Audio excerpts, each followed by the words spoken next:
Football বিশ্ব আজ এমন এক আবেগের চূড়ায় দাঁড়িয়ে আছে যা হয়তো হলিউডের কোনো ব্লকবাস্টার সিনেমার গল্পকেও হার মানাবে।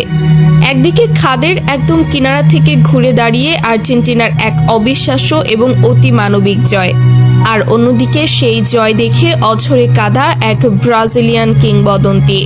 হ্যাঁ দর্শক, মিশরের বিপক্ষে 0-2 গোলে পিছিয়ে থেকেও মাত্র 13 মিনিটের এক টর্নেডো আক্রমণে আর্জেন্টিনার ঐতিহাসিক জয়ের পর এবার পুরো দুনিয়াকে স্তব্ধ করে দিয়ে হঠাৎ সোশ্যাল মিডিয়ায় লাইভে আসেন সদ্যই ফুটবলকে বিদায় জানানো নেইমার জুনিয়র।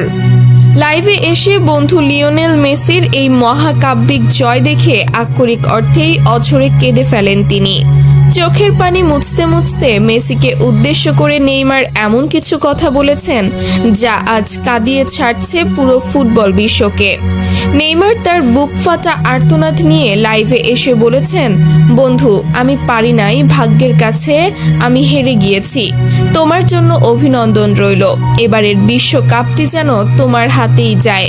কেন নেইমার হঠাৎ এমন আবেগঘন কথা বললেন? মেসির এই ঐতিহাসিক জয়ের পর দুই বন্ধুর এই বুক ফাটা কান্নার নেপথ্যের গল্পটি আসলে কি? আটলান্টায় রচিত হওয়া গতকাল রাতের সেই মহাকাব্যের দিকে ফিরে তাকালেই আমরা বুঝতে পারবো এই কান্নার পেছনের আসল রহস্য। 2026 ফিফা বিশ্বকাপের কোয়ার্টার ফাইনালে ওঠার মরণপণ লড়াইয়ে মিশরের বিপক্ষে একটা সময় 2-0 গোলে পিছিয়ে থেকে টুর্নামেন্ট থেকে প্রায় ছিটকে যাওয়ার উপক্রম হয়েছিল বর্তমান বিশ্ব চ্যাম্পিয়ন আর্জেন্টিনার। ম্যাচের 21 মিনিটে পেনাল্টি মিস করে রীতিমতো খলনায়ক বনে গিয়েছিলেন খোদ লিওনেল মেসি। গ্যালারিতে তখন পিন পতন নীরবতা, কোটি কোটি আর্জেন্টাইন সমর্থকের চোখে মুখে বিদায়ের আতঙ্ক। কিন্তু 79 মিনিট থেকে শুরু হলো এক জাদুকরী মুহূর্ত। মাত্র 13 মিনিট 15 সেকেন্ডের এক অভাবনীয় ফুটবলীয় টর্নেডোতে 3টি গোল করে ম্যাচের ভাগ্য সম্পূর্ণ বদলে দিল আলবিসেলেস্তেরা। মেসির অসাধারণ অ্যাসিস্টে রোমেরোর গোল, এরপর মন্টিয়েলের পাস থেকে মেসির নিজের সেই দুর্দান্ত ভলি এবং শেষ মুহূর্তে এনজো ফার্নান্দেজের জয়সূচক গোল। খলনায়ক থেকে এক রাতেই আবারও ত্রাতা হয়ে উঠলেন মেসি।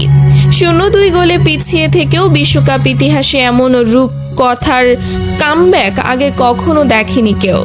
আর এই অবিশ্বাস্য জয়ের পর আবেগ ধরে রাখতে না পেরে মাঠের মধ্যেই হাউ হাউ করে কেঁদে ফেলেন খোদ লিওনেল মেসি। আর ঠিক এই দৃশ্যটি দূর থেকে দেখেছিলেন তার ক্যারিয়ারের সবচেয়ে কাছের বন্ধু ব্রাজিলিয়ান জাদুকর নেইমার জুনিয়র। আমরা সবাই জানি মাত্র কয়েকদিন আগেই মেটলাইফ স্টেডিয়ামে নরওয়ের কাছে 2-1 গোলে হেরে ব্রাজিলের বিদায়ের পর চোখের জলে আন্তর্জাতিক ফুটবলকে চিরবিদায় জানিয়েছেন নেইমার। বন্ধু নেইমারের সেই বিদায়ে মেসি যেমন লাইভে এসে অঝরে কেঁদেছিলেন, আজ মেসির এই অবিশ্বাস্য জয় দেখেও নিজেকে আর আটকাতে রাখতে পারেন নাই নেইমার। ফুটবল বিশ্বে ব্রাজিল বনাম আর্জেন্টিনার একটি বিশ্বকাপ ফাইনাল হয়তো অনেকের কাছেই একটি হাইপোথেটিক্যাল ট্যাকটিক্যাল সিনারিও বা পরম আকাঙ্ক্ষিত একটি সমীকরণ ছিল, কিন্তু বাস্তবতার ময়দানে সেই সমীকরণ আজ ভেঙে গেছে। নেইমার খুব ভালো করেই জানেন একটি বিশ্বকাপ জেতার জন্য কতটা আত্মত্যাগ করতে হয়। 2014 সালে মেরুদণ্ড ভাঙার উপক্রম, 2018 সালে ইনজুরি থেকে ফিরেও হার, 2022 সালে টাই ব্রেকারের নিষ্ঠুর ভাগ্য এবং গত 2 বছর ধরে ACL ইনজুরির সাথে তার সেই অমানসিক লড়াই। সবকিছুই তিনি করেছিলেন শুধু এই 2026 বিশ্বকাপের জন্য। কিন্তু নিয়তির নির্মম পরিহাসে নরওয়ের কাছে হেরে তাকে শূন্য হাতেই বিদায় নিতে হয়েছে। নিজের সেই পাহাড় সম আক্ষেপ বুকে চেপে রেখেই আজ তিনি মেসির জন্য গলা ফাটাচ্ছেন। লাইভ ক্যামেরার সামনে এসে চোখের পানি মুছতে মুছতে নেইমার বলেন, লিও, আজ তুমি প্রমাণ করে দিয়েছো কেন তুমি সর্বকালের সেরা। 2-0 গোলে পিছিয়ে থাকার পর যখন সবাই তোমাদের বিদায় দেখে ফেলেছিল, তখন তুমি যেভাবে দলকে টেনে তুললে তা দেখে আমার নিজেরই কান্না চলে এসেছে। বন্ধু, আমি পারি নাই, ইনজুরি আর নিষ্ঠুর ভাগ্যের কাছে আমি হেরে গিয়েছি। আমার স্বপ্নটা ওই মেটলাইফ স্টেডিয়ামের ঘাসেই শেষ হয়ে গেছে। গত 1 যুগ ধরে বিশ্বকাপের মঞ্চে আমি শুধু যন্ত্রণাই পেয়েছি। আর এবার তো চিরতরে বিদায় নিতে হলো। কিন্তু আজ তোমার চোখে যখন আমি আনন্দাশ্রু দেখলাম, তখন আমার নিজের কষ্টটা কিছুটা হলেও কমে গেছে। আবেগজড়িত কণ্ঠে নেইমার আলোচক করেন, মানুষ শুধু আমাদের মাঠের লড়াইটাই দেখে, কিন্তু তারা জানে না আমরা একে অপরের জন্য কতটা ফিল করি। বার্সেলোনায় সেই MSN ত্রয়ীর সময় থেকে শুরু করে PSGর দিনগুলো পর্যন্ত আমরা যে স্বপ্নগুলো একসাথে বুনেছিলাম, তা আজ বারবার আমার চোখের সামনে ভেসে উঠছে। যখন আমি ইনজুরিতে পড়ে হাসপাতালের বিছানায় যন্ত্রণায় কাতরাচ্ছিলাম, তখন লিও তুমিই আমাকে প্রথম মেসেজ দিয়ে সাহস জুগিয়েছিলে। আজ যখন তুমি খাদের কিনারা থেকে ফিরে এসে দেশের জন্য কাঁদছো, তখন একজন ফুটবলার হিসেবে, একজন ভাই হিসেবে আমি তোমার সেই কান্নার মর্মার্থ খুব ভালোভাবে বুঝতে পারছি। আমাদের দুজনেরই স্বপ্ন ছিল এই 2026 বিশ্বকাপটা নিজেদের করে নেওয়ার।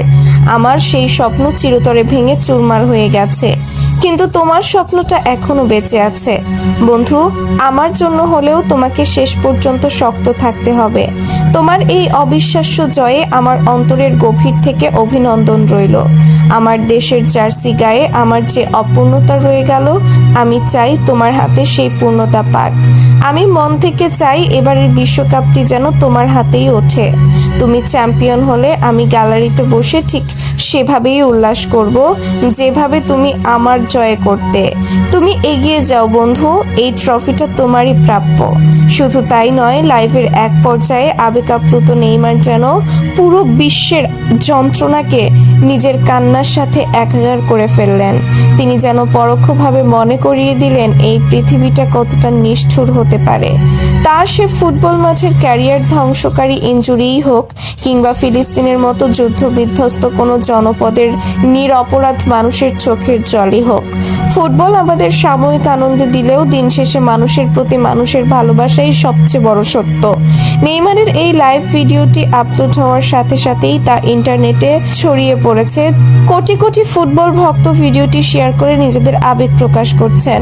অনেকেই বলছেন, ফুটবলে আর্জেন্টিনা এবং ব্রাজিলের মধ্যে যতই চিরপ্রতিদ্বন্দ্বিতা থাকুক না কেন, মেসি এবং নেইমার প্রমাণ করে দিয়েছেন যে সত্যিকারের বন্ধুত্ব কোনো সীমানা বা জার্সির রং মানে না। দিন শেষে ভালোবাসাই সবচেয়ে বড় বিজয়ী।